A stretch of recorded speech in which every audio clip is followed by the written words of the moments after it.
Hello everybody, welcome to my channel. Today I'm going to be showing you all how to make this lucky banner. This banner was actually inspired by another pattern that I had done or had followed by Erica at Highland Hickory Designs. She had done the St. Patrick's Day wreath, and I guess I'm not exactly sure what got me doing it. I guess I just was playing around with different crochet patterns and such. But I had an idea to take what she had already done on the wreath, as you can see, where she had the lucky and it was kind of close pinned along, and just turning that into an actual banner. So a lot of what I have done here is based mostly off of that, and I've tweaked it to kind of make things fit, because with this banner I added the little 4-leaf clover, and in order to do that I had to tweak how big everything needed to be and just overall how I wanted it to attach as a banner. So I'm going to show you all how to make it. So for this tutorial you are going to need whatever colors of yarn you want. I'm going to be using green to do my letters, and I have this white here that I'm going to be doing as my little squares, and also for my strand to kind of attach them as well. So you're welcome to do whatever colors you want and whatever shades you want. I'm using Red Heart. These are both Red Heart, I believe, acrylic yarn. This one's in the color of Spring Green. I think in the picture I showed with a darker green, so you can use a darker green or you can use St. Patrick's Day colors or whatever you want to do. Also going to need a pair of scissors because we will be clipping ends multiple times throughout our project. I'm going to be using a G hook or a 4.25 millimeter hook. I think you could also try using an H one. Sometimes I switch between the two, so that they're not too much different because acrylic yarn works really well with a G or an H hook. And then you will also need needle to do your cross stitching and stuff to add the lettering. All right, you'll want to take your hook and whatever color you're going to do for your background on the squares. I'm doing my white. You're going to want to do a slip knot. And if you're unfamiliar with how to do a slip knot, I have a tutorial linked down below on how to do that. And then you'll want to chain 12. And again, I have a tutorial on how to do chaining and any of those basic beginner crochet stitches are all linked down below in my beginners crochet for beginners playlist. So we're going to chain 12.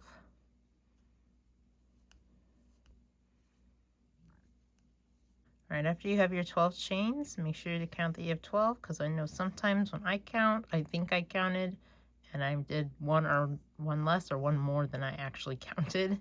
So make sure to count to make sure you have 12. And then what we're going to do is we're going to skip the first chain, and then we're going to single crochet in that second chain. And then you're going to single crochet in all your chains across.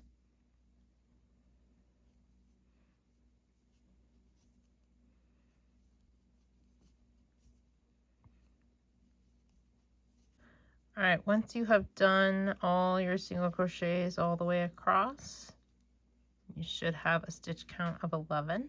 So make sure to count that you have 11, because we skipped once and so we had started with 12, so then you should be ending up with 11. So now what you're going to do is you're just going to chain 1 and turn, and you're going to single crochet all the way across again.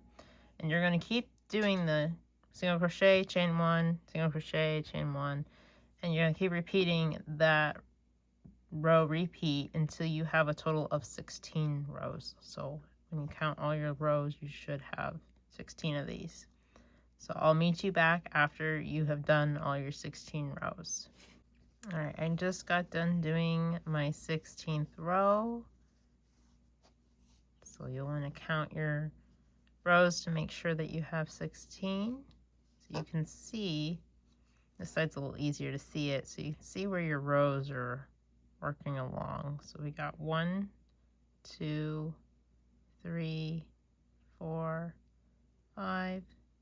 6, 7, 8, 9, 10, 11, 12, 13, 14, 15, and then 16.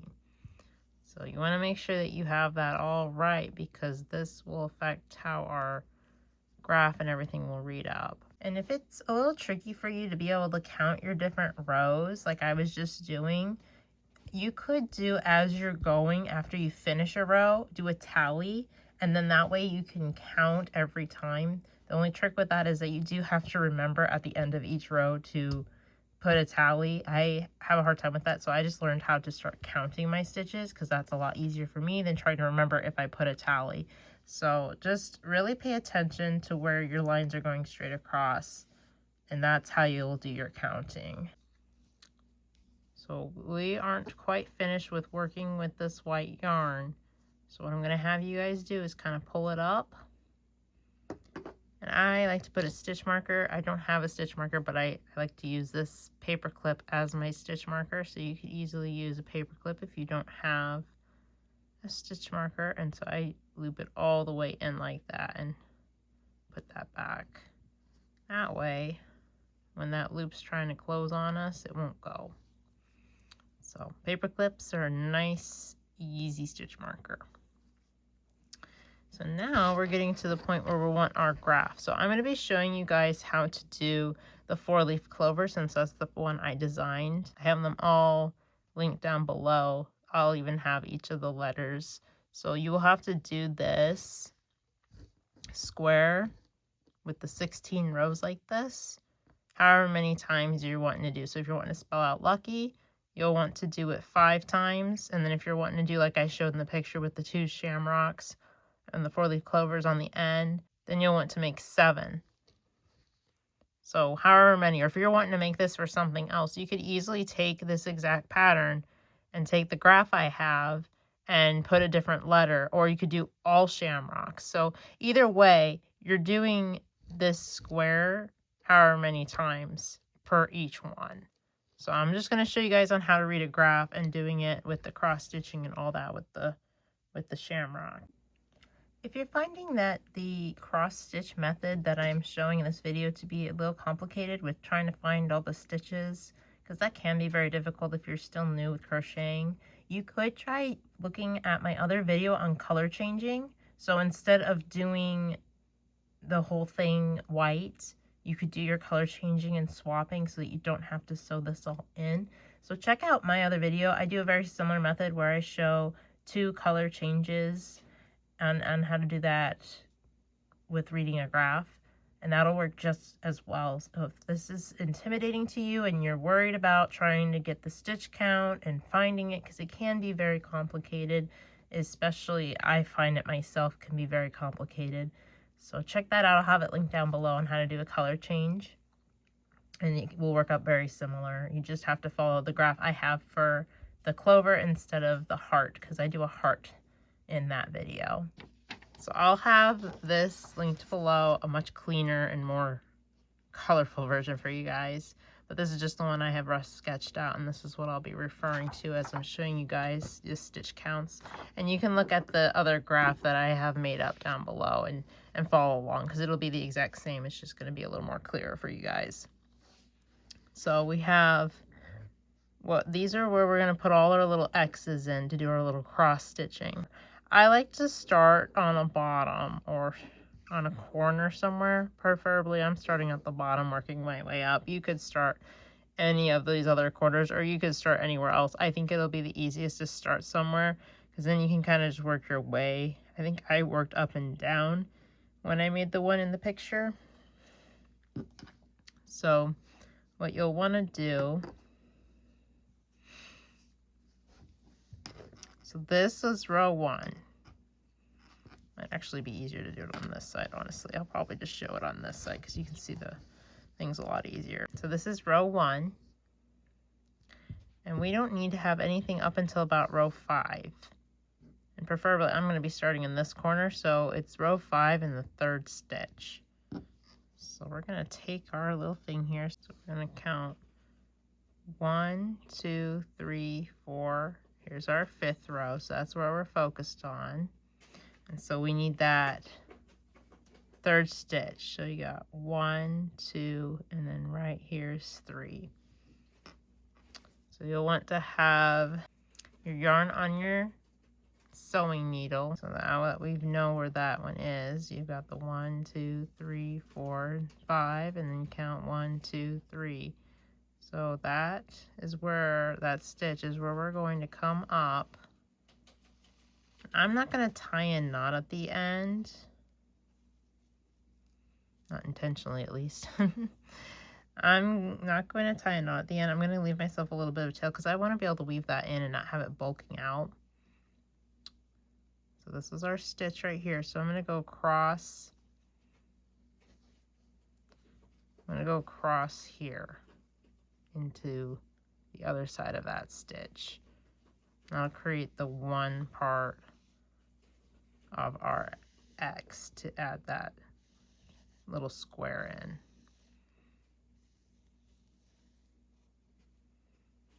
So we created that one. So then I just need to go up through this one on the other side here.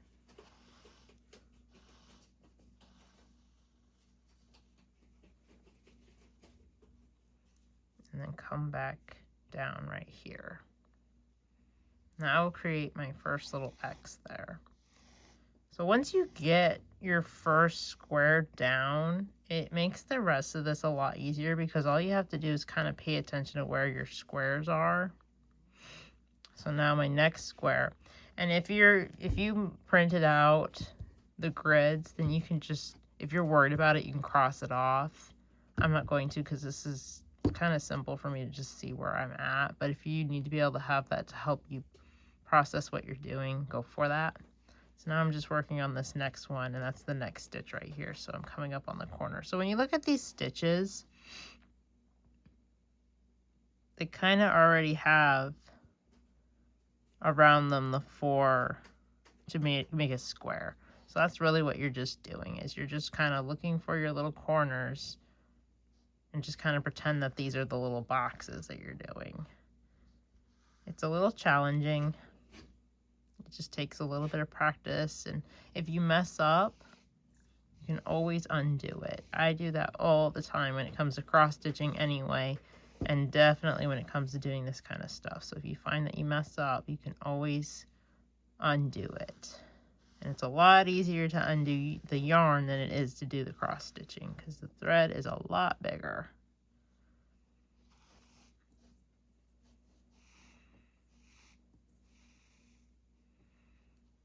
So there's my 2 already. So we've already gotten those 2 done. And I like to work diagonal. So diagonal from is right here. You just kind of work your way along.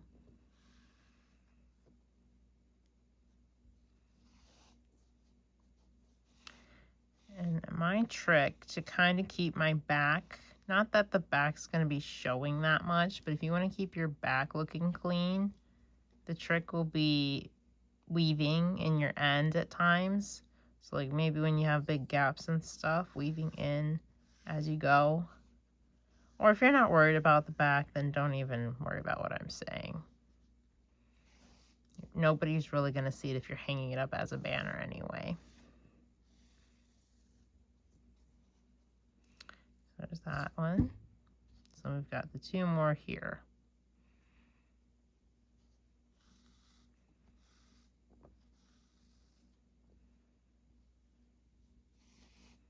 And kind of just work your way along all these little squares.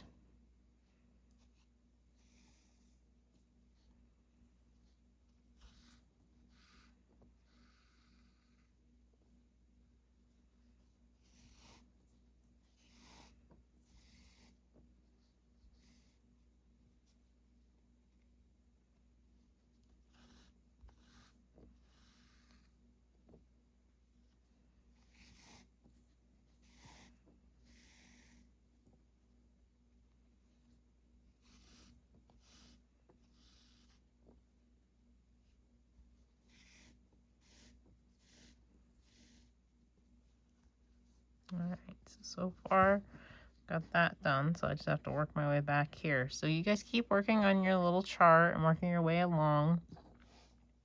What I would probably do, and I'll probably show you guys when I get to here, because I have a technique that I would do to do this bottom portion without having to weave it in, and I'll show you guys once I get to this point right here. Okay, so I've kind of gotten to the part where I'm starting to start this row, so I just finished, so I've been coming along. So now I went straight up to do this part. So in order for me to do this part where I'm going to move here and then be able to work back, this will be kind of the technique that I've been mentioning that I'm going to start showing you guys how to do. So I'm only going to work half of that X for this one right here. So there's half of it. Normally we'd come back this way, but I'm going to jump over to doing this other X next to it. So I'm going to come in to do the same thing coming down for this other square. So I'm going to come down here to do the other half of that second one. So now I have half of these done. Now I'm going to finish this one, going on the other side.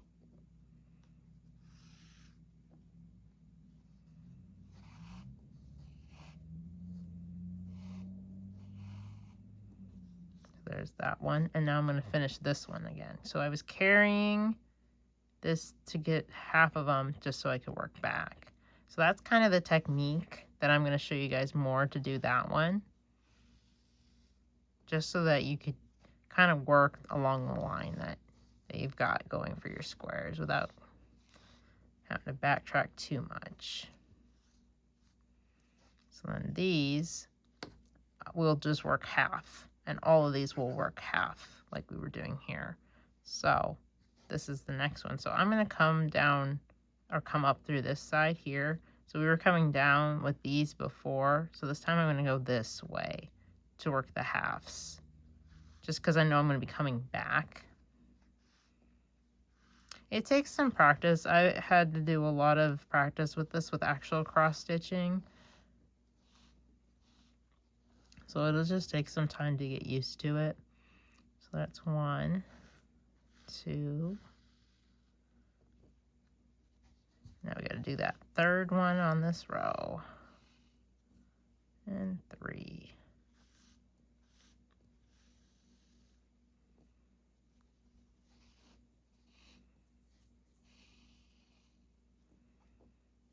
So we did that.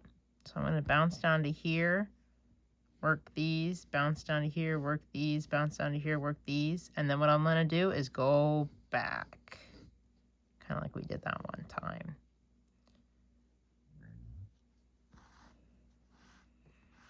So it just takes some getting used to.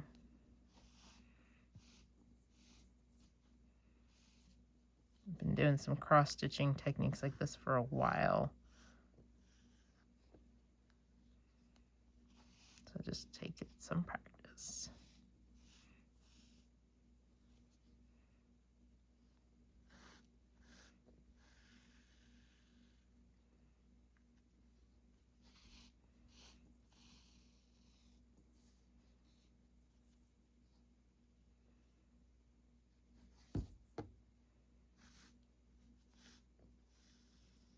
So don't let these confuse you. We still have our little squares here.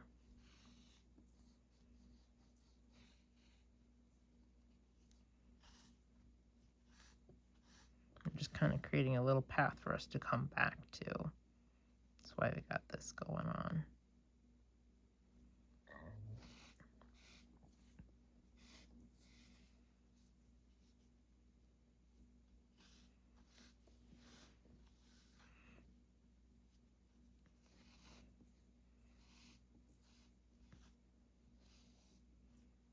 Don't let your tails get in there either. Alright, so now we just have to do these two on the bottom. And then we'll work our way back.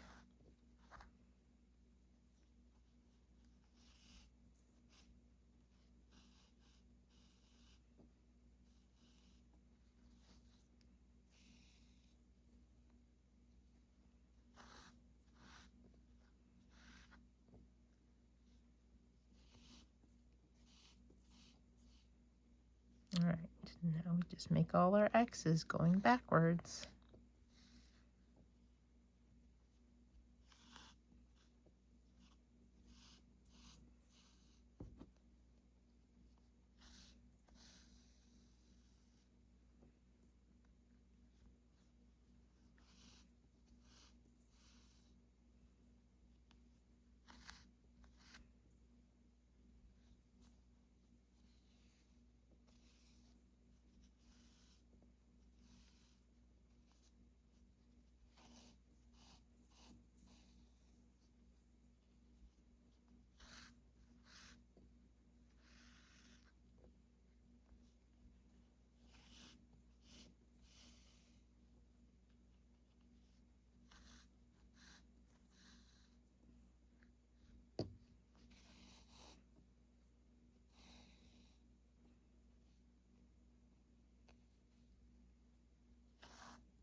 All right, now we're kind of back where we started.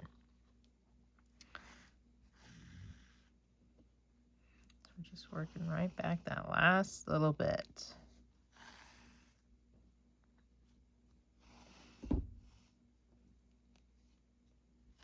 Right back into that middle one here. So I would probably just work straight up, or you could work diagonal and then start working your things. So kind of work at the same that we just did. So I'm going to be working this, and then I'll tell you guys how to do the border on this, and then how you would do the other letters. Just my luck. I'm getting low on my thread here. What you're going to want to do if you're like me and say you almost ran out, so what I'll do is I'll actually tuck this in. So I'm just going to add, I don't need a ton. So I'm just going to have enough to kind of get me to the end here, because here I am literally 2 away. So I'll get myself a decent here. Probably a little bit more than I need, and that's a lot better than not having enough, because then I'll have to do the same thing again. So what I'll do is I'll just kind of do what we did, where we don't tie a knot or anything. Just kind of start weaving it through, and my ends will weave in. So that's where I ended up, right here. So I'm just going to start above it and just keep going. And like I said, we'll tuck in these, we can weave these ends in later. And you just carry on as if you really didn't run out of yarn after all. All right, so we got to the end here. So now I would be weaving in all my little ends here. So I would try to find, I think this one I have a long tail on. So what I would try to find is just where I could kind of come under a bunch of stitches here. Not going all the way through, just underneath the side of the stitches, and kind of weave in that way.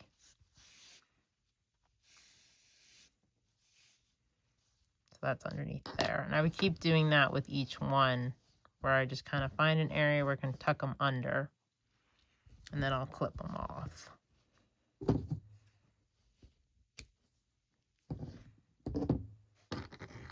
So I've got a couple more ends here. Hopefully you don't have as many as I do. Hopefully you just have the beginning and the end, but I ran out. So if you ran out, just keep weaving all those other ones in. All right, so now we've got all of our ends woven in. This one I'm going to clip a little shorter here. So now we're going to go back to working our border. So the reason I didn't have us do the borders, I wanted us to be able to see where our stitches are, whereas they would kind of get covered up, and I didn't want you guys to get confused, because it can get kind of confusing on where all of our stitches and stuff are. So I'm just going to remove our stitch marker there, lift up the loop. So we're just going to single crochet a little border, and you're not going to come across the top here. So we're just going to be focusing on the bottom portion here, because we're going to need to add, when we're attaching our squares, we'll be going across the top. So I don't want us to have it not proportionate. So trying to keep things where it's fairly proportionate throughout the whole square. So to do our single crochet border, this is where we left off. So just going to have us go straight in to that next little stitch right there. Actually, it's kind of like the same stitch of where we actually worked. You just kind of look for the next available spot each time. So right here's an available spot. This one's the next one right here. And you just kind of work as straight as you can where you see your stitches. All the way down to that next corner.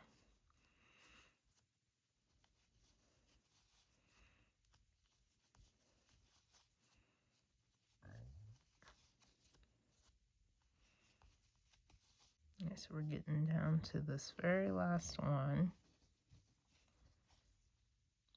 And I like to just work my way around.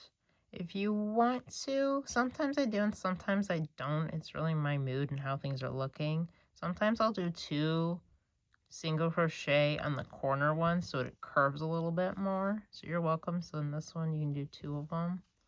So it'll kind of create a cleaner edge.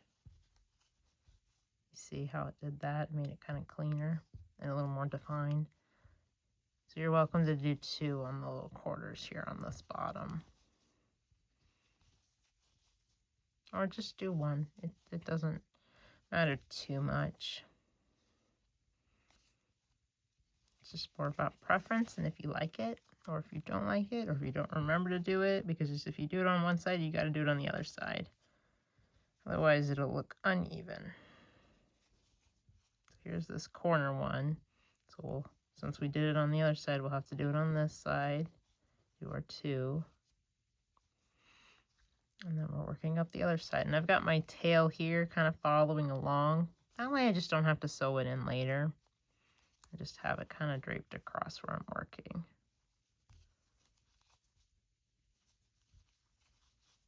I go about halfway. And then I can move it out of the way because it's been woven in quite a bit. And then I can just snip it instead of trying to weave it in. Because I don't like having to thread my needle every time. It's nice when you can just do it as you're working. All right, almost there to the end. A couple more stitches.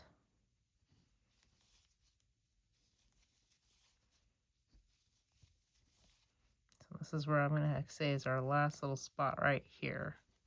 Right underneath where you can see kind of where that stitch, so you have like the V of your first stitch and then where the stitch actually is, so it's in that same hole. That's where I would do that. A lot of times I like to go ahead and go in the next one to do a slip stitch to kind of fasten it a little more securely. We can give ourselves just a little tail and then we'll weave that in. But I won't weave that in right now, but we can weave that in a bit. And this can be snipped. So this one's all ready to go. And if you're doing this one, you can make 2 of these, or you can just make 1, or make a whole bunch of them in different colors. That would be fun too. And when you make each square, make sure to do the exact manner that I showed. So don't do your border yet until you've done the cross stitching part. It'll make it much easier for you to count your stitches so then you're not getting confused. Because I can tell how it can be very easy, even for me, to just miscount when you've got all this going on. So just make sure you do this part last after you do the cross stitching for each one. And then remember, don't do the tops. We're saving that one for when we do our strand. So this is a banner that I had done that's completed. And so to do each little portion I will show, but on a smaller scale. But I'm going to let you guys know that this is actually extremely versatile on what you can do when it comes to doing how you do your string. And I'll show that in a second. I just wanted to clarify that you do not have to do exactly what I'm doing. Now for attaching, it'll probably be super crucial, but as the chains in between, that can be pretty versatile. So I only have the one we just saw with the cross stitching, and I just did a plain square. They are the exact same. I think my tension is a lot tighter on this one. I'm not going to do every single square just because I already have made this. And I just kind of want to show you guys on a small scale because it's really just a repeated pattern once you get it going. And like I just said, you can kind of tweak it around and such. So you're going to want to take your white yarn, and still the same hook we've been using. You want to make your slip knot to get ourselves started. Put your hook on there. You're going to chain 12. Now this is something, like I said, from here on you can kind of be versatile in how you want to do all this.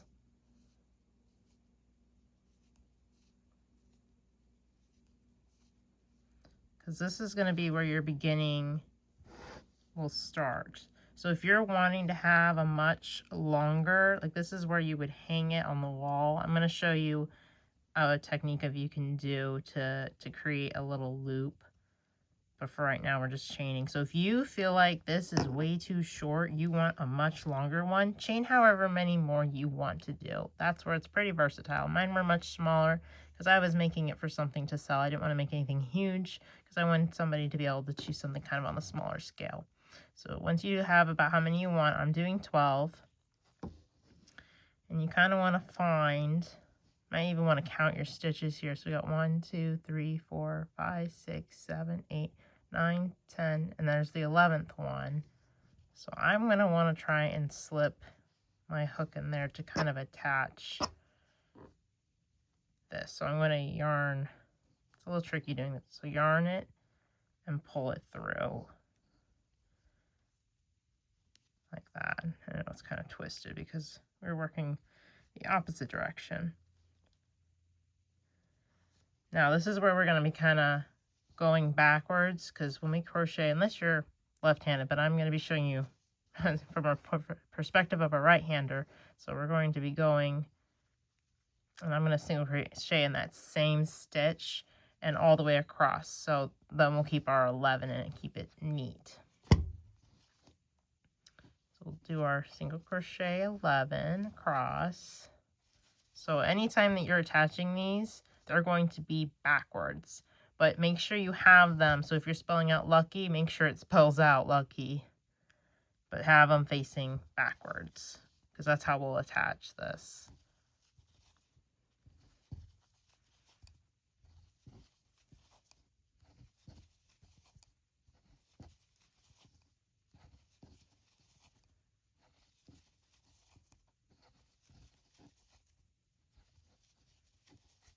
So count them, make sure. 1, 2, 3, 4, 5, 6, 7, 8, 10, 11. So you should have 11. This part should always be the same, because if you don't do this neatly, it won't look right, because we've been doing 11 this whole time. So you'll actually want to make sure that's right. It's your chains that don't matter as much, because you can always change that. So this is where you'll do that in-between part, in between your different squares. So I'm going to do chaining 8. If you don't like the way that's looking, because that's about what that one was, then you can make them farther apart. If you want to space them out, or if you want to do it even closer, you can do them less. I'm chaining 8. So this is versatile.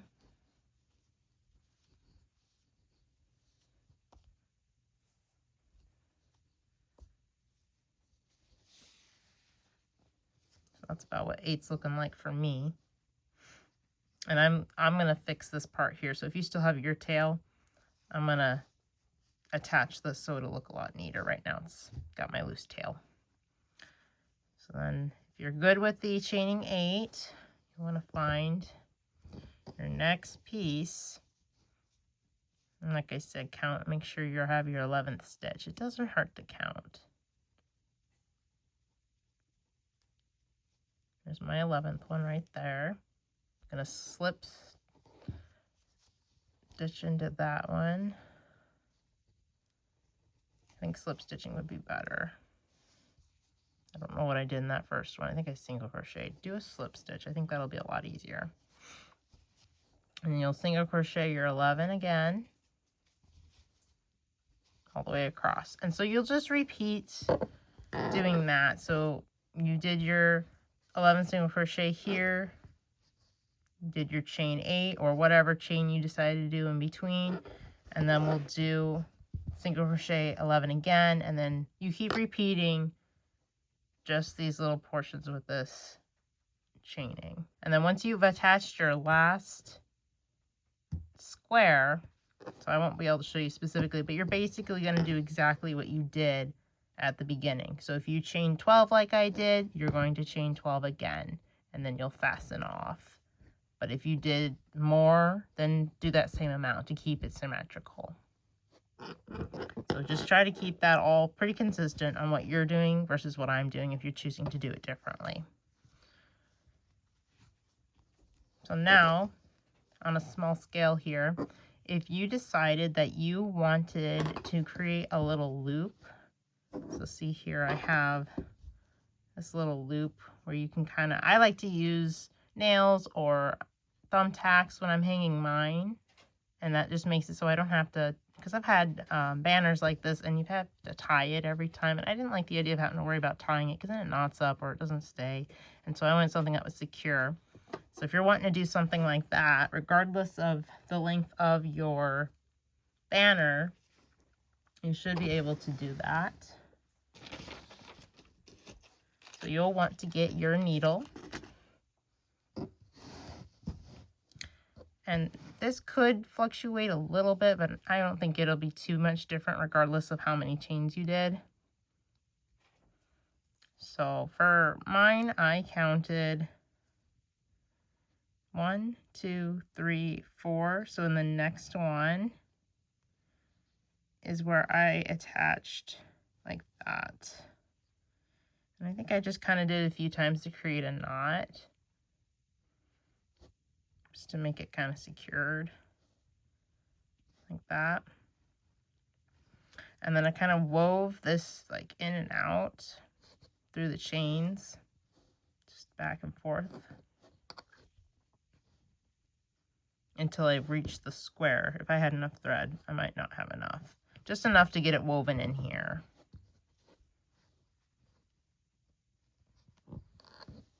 Kind of work your way in. And then I like to just tuck it right underneath all those single crochets, because that's a nice clean spot to kind of just put my tail in there where it won't get bothered. And there you'll have that, and you do that on both sides.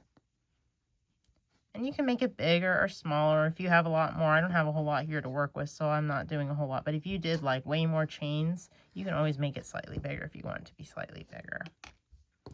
It's pretty versatile when it comes to this little portion here where you're wanting to add the little hanger and stuff. I just have some guidelines on how you could go forth with doing yours. Thank you all so much for watching. I hope you were able to follow along with this tutorial and make your own lucky banner. If you struggled at any point during the tutorial, please drop it in the comments down below. I'd love to help you address any concerns or issues that you had along the way, or any confusion that may have arisen during this tutorial. If you are not very crafty and do not have any interest in making anything like this, but you really liked this banner, it is available in my shop, linked down below, while supplies last, because my items are limited. But also be sure to check out all the other items I have in my shop. I'm always trying to keep very holiday themed items, as well as just other items that are very perfect for all season round. And give it a look and see if there's anything there that you like. If you haven't done so already, make sure that you hit that like button, because that helps my videos and helps other people that may also enjoy this content find it, because it pushes it out there in the algorithm. And also, if you haven't done so already and you really enjoy my content and where I'm going with things, make sure you hit that subscribe button and the little bell icon next to it, because then you can be notified every time I post videos like this. And as always, happy crafting and keep creating beautiful things. Until next time, everybody, bye!